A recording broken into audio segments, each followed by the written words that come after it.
গড়ার পেছনে আমরা উন্মাদ হয়ে পড়ি, কিন্তু মন্দিরটি পরিচালনার পেছনে আমরা ভাবি না, আর তা নিয়ে আমরা উন্মাদ হয়ে ব্যাখ্যা দিই। এই সমাজের যে বাংলার ব্যাখ্যাগুলো দেখবেন, যে রাজ্যে রানী এলেন, জগন্নাথ মন্দির গড়লেন বটে, কিন্তু ভেঙে পড়ল তার রাজ্যের রাজনীতি থেকে, তার দুর্নীতি হয়তো ছিলেন অত, সেক্ষেত্রে জনগণ সরে গেলেন। হয়তো জগন্নাথ তাকে আবির্ভাব করলেন, কিন্তু এবার আবির্ভাব একটি বছর কাটতে না কাটতেই তিনি কিন্তু তাকে ফেলে দিলেন। তার অদ্ভুত ইতিহাস তিনি তো জানে না। একটা মন্দির হয়তো গড়ে দিলাম, আর জনগণকে ভাবলাম আমি সাহারা হয়ে যাব, কিন্তু নিজের সাহারাই ছুটে গেল।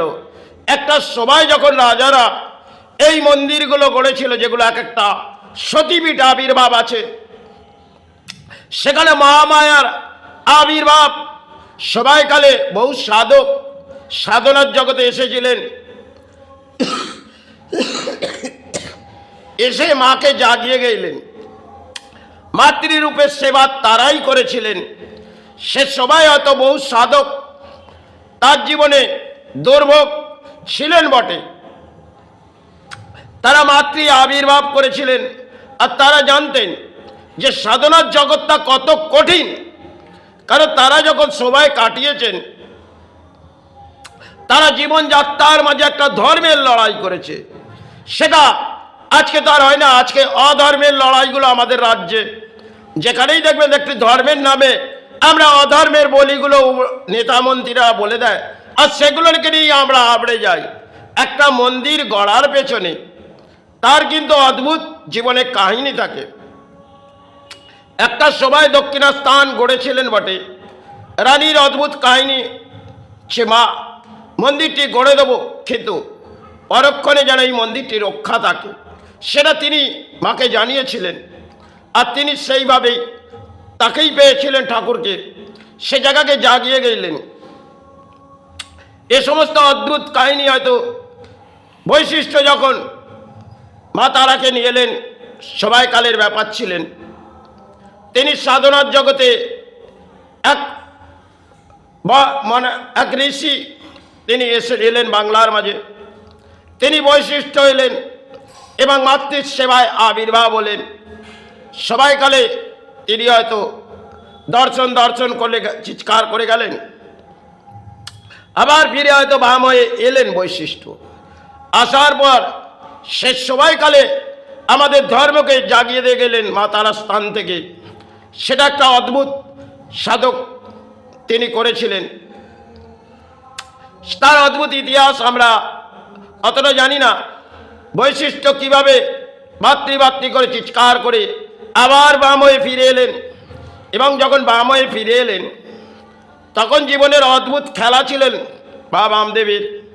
আর রানী তখন মাতৃ নির্দেশ দিলে, রানী আজ আমার সন্তানের পেটে অন্ন নেই, আর তুই আমার অন্ন দিচ্ছিস। রানীকে ব্যাখ্যা দিলেন মা, সবাইকালে রানীকে ব্যাখ্যা দিলেন। রানী স্থানে চলে গেলেন। সে মা আগে মায়ের ব্যাখ্যা ছিলেন যে, দেখ রানী, আজ সর্বপ্রথম আমার ভোগ আমার সন্তান গ্রহণ করবে, তারপরে আমি গ্রহণ করব। সবাইকালে এটা ঘটেছিলেন। আর রানীকে মা ব্যাখ্যা দিলেন, যা, আজ এই রাজ্যের মাঝে আমি প্রবেশ করে রয়েছি, আর সে বাম তাকে আগে অন্ন গ্রহণ করা। তাই তিনি মানলেন, তিনি রানী হয়ে মেনে নিলেন। সে আগে মা বামেরই সেবা হবে, তার ভোজনের সেবা আগে লাগাবো, তারপর তোমার সেবা লাগাবো। সেটা সময়ের ইতিহাস ছিলেন। আর বাবা বামদেব সে সবাইকালে বাবা করে চিৎকার করে দর্শন পেয়েছিলেন। তার অদ্ভুত ইতিহাস, সেগুলো আজকে আমরা হারিয়ে ফেলেছি। কারণ আমরা হয়তো মন্দিরে গিয়ে মাকে জড়িয়ে ধরি, সে শক্তি আমাদের অর্জন নেই। কারণ যে শক্তিটা বাবা বামদেব এই বাংলার মাঝে এসে মা করে চিৎকার করে ধর্ম জাগিয়ে গেলেন, কিছু বুঝিয়ে গেলেন বাবা বামদেব। তিনিই বৈশিষ্ট্য, তিনিই বাম। এবং তিনি যখন আমাদের বাংলায় প্রবেশ করেছিলেন, সবাইকালে তিনি বুঝিয়ে দিয়ে গেলেন। তাই আমি তার শ্রীচরণের বৈশিষ্ট্যর প্রণাম জানিয়ে একটা সভায় আমি কামাখ্যা স্থানে তার শ্রীচরণের প্রণাম জানিয়ে এসেছিলাম, কেন তিনি বৈশিষ্ট্য আবার তিনিই বাম।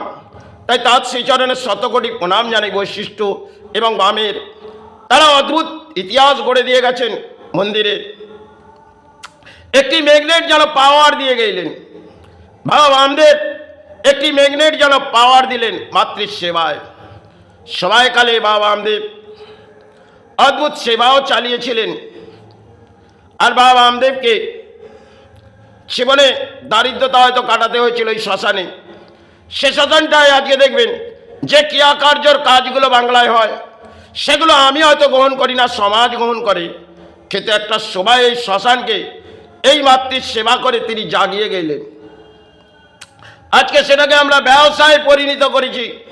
আর সেই ব্যবসাগুলো আমাদের বাংলার মাঝে এক একটা মন্দিরে দেখবেন ব্যবসায় পরিণত। আজকে যদি আমি কালীঘাট তারের প্রবেশ করে দেখি সেখানে কি ঘটছে, সেটাও তো একটা খেলা চলছে, অর্থ দে মা। আগে ডালার মাঝে আমার অর্থ চাই। এই পুরোহিতগুলো তারা যে উৎপত্তি হয়েছে মায়ের মন্দিরে, আর সেখানে আমাদের রাজ্যের কোনো দায়বদ্ধতা নেই, আর সেখানে আমরা ধর্ম করে চিৎকার করে যাচ্ছি। তাই বৈশিষ্ট্য এবং যিনি মাম তার অদ্ভুত ইতিহাস ছিলেন, সেগুলো আমরা ভুলে গেছি।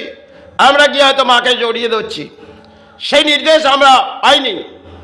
বাবা বামদেব যেটা করে দেখিয়েছিলেন তার অদ্ভুত ইতিহাস, আর যেটাতে আমরা দর্শন করে আসছি সেটাতে একটা প্রতিষ্ঠা করা মাকে।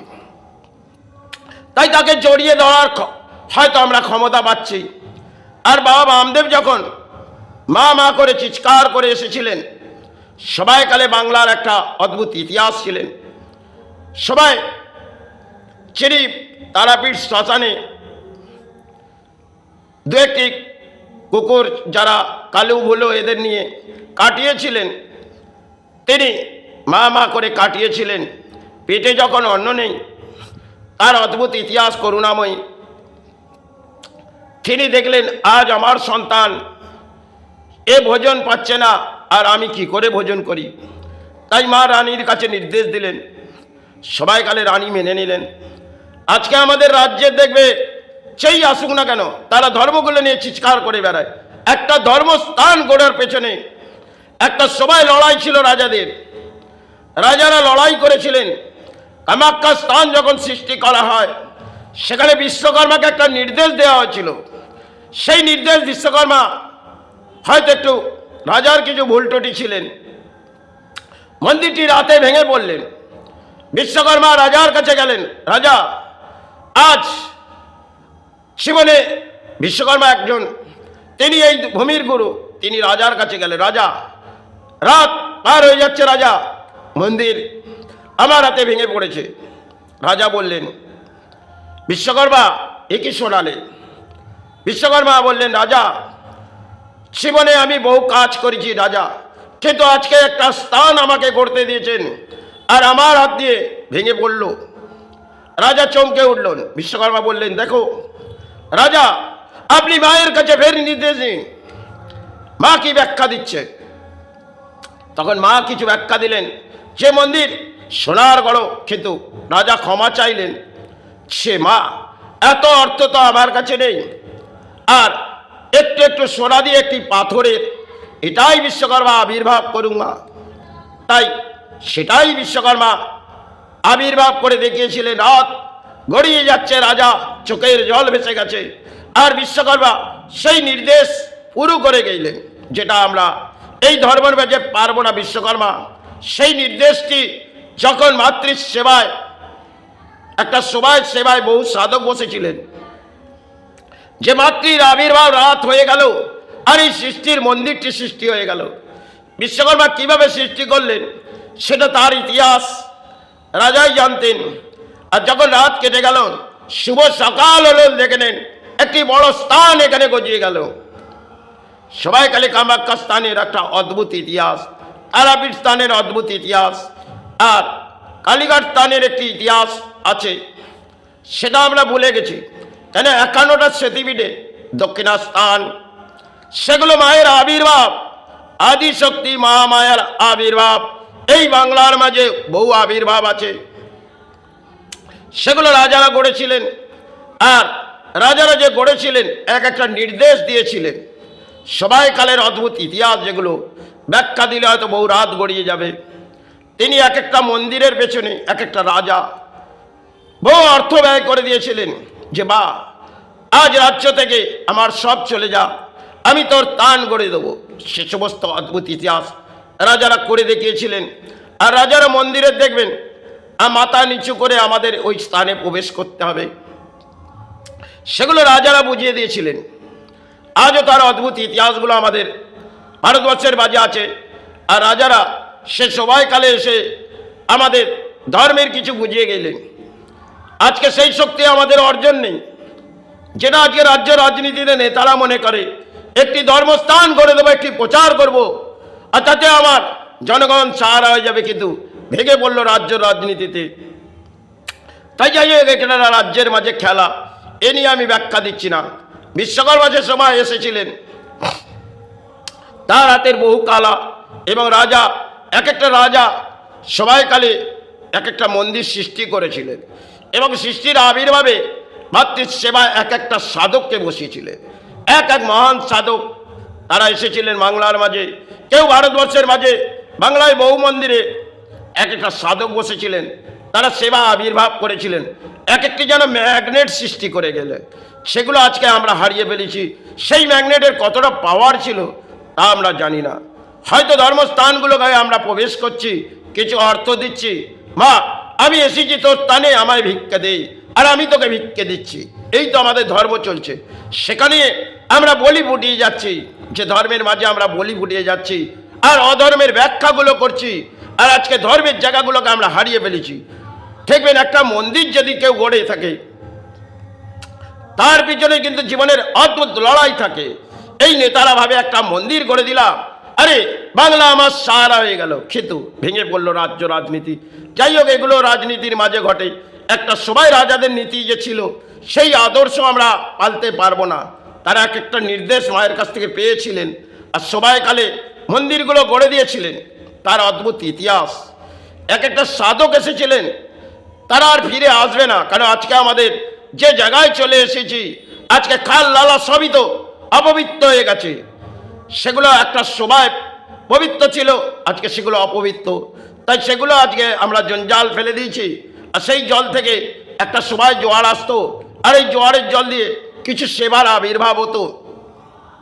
এটা সময়কালের ব্যাপার ছিল। আগে সে সমস্ত সাধকরা তারা আশপাশে একটি ডোবা থেকেও জল নিয়ে মায়ের সেবা করেছিল, তাতেই মাতৃর দর্শন পেয়েছিলেন। আজকে সে যোগ্যতা আমাদের নেই, আর সমাজের মানুষ চিৎকার করে বেড়ায়। এই হচ্ছে আমাদের সনাতন ধর্মের মানুষ, যেখানে দেখবেন হিংসা বৃদ্ধির মাঝে দুটি ধর্মের লড়াই হচ্ছে। অধর্মের বলি বলছি আর ধর্মের মাঝে যাচ্ছি, এই তো সবার। এই কলিযুগে ঘটছে হয়তো অদ্ভুত ইতিহাস, যেটা আমাদের মেনে নিতে হবে। কলিযুগের অদ্ভুত ইতিহাস আছে, যার ব্যাখ্যা দিলে হয়তো বহু রাত গড়িয়ে যাবে। জয় গুরু, জয় মা।